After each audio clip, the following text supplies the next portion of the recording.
So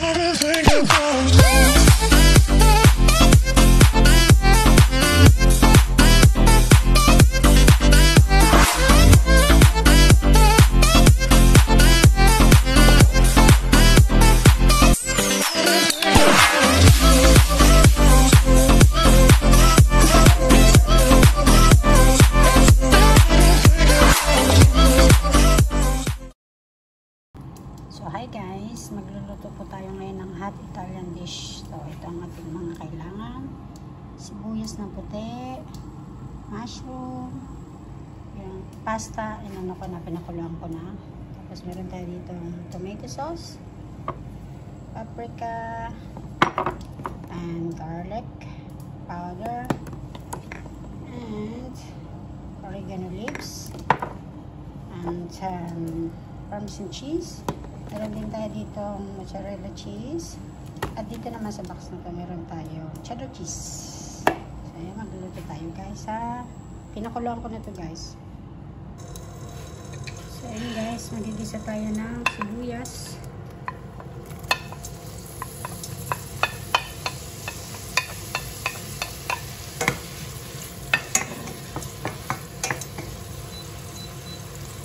Ayan, igisa lang natin hanggang lumabas yung kanyang amoy, yung aroma ba.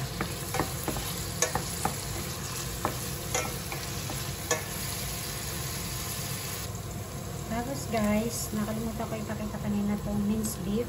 Yan, kasi nandun kanina sa sink kaya nakalimutan ko. Lalagyan na natin yung yung minced beef.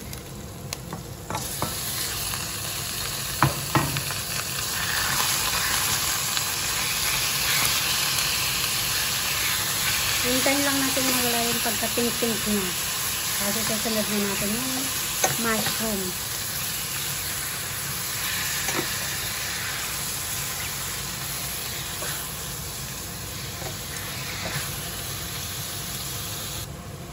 Ayan guys, hindi na siya pink-pink. Ayan, okay na siya guys.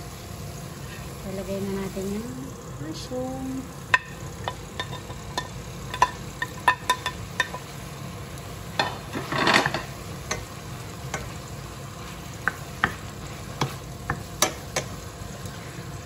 Tapos ilagay na rin natin yung ibang mga ingredient niya.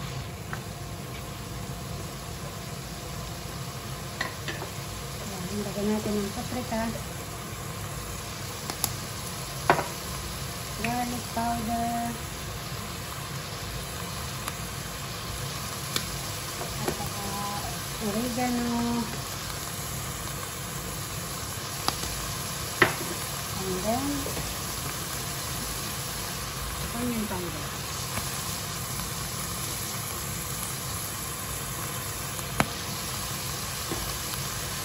And also the tomato sauce. Talagang ko siya guys ng konting tubig.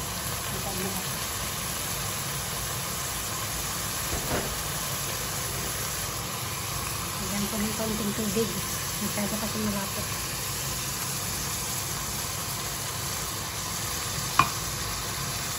Haluin natin siya.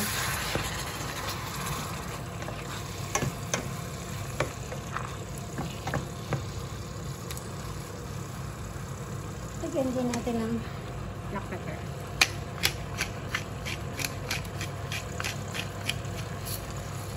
At saka ng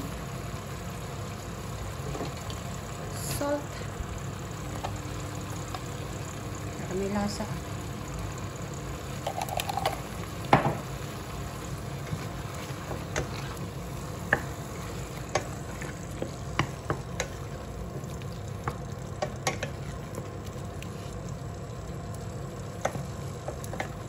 Simmer lang natin siya for 5 minutes. See you after 5 minutes. So after 5 minutes guys, ayun na siya. Luto na siya. Luto na siya. So ilalagay na natin siya dun sa may pasta. So yan guys, narito na yung pasta. So pagluluto na natin sa dito na ito siya nilagay. Ito natin siya i-bake. Lalagay na natin to. So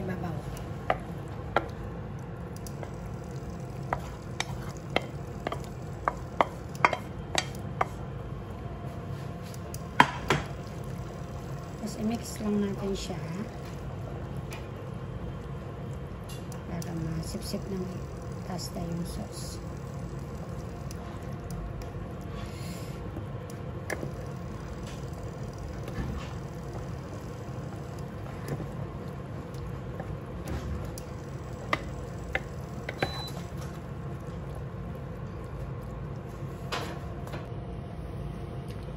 Cheddar cheese guys, lagay na natin.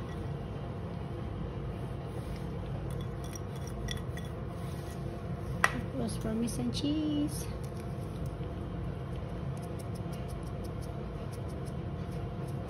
Ay, sorry. Tapos lagyan din natin ng mozzarella cheese.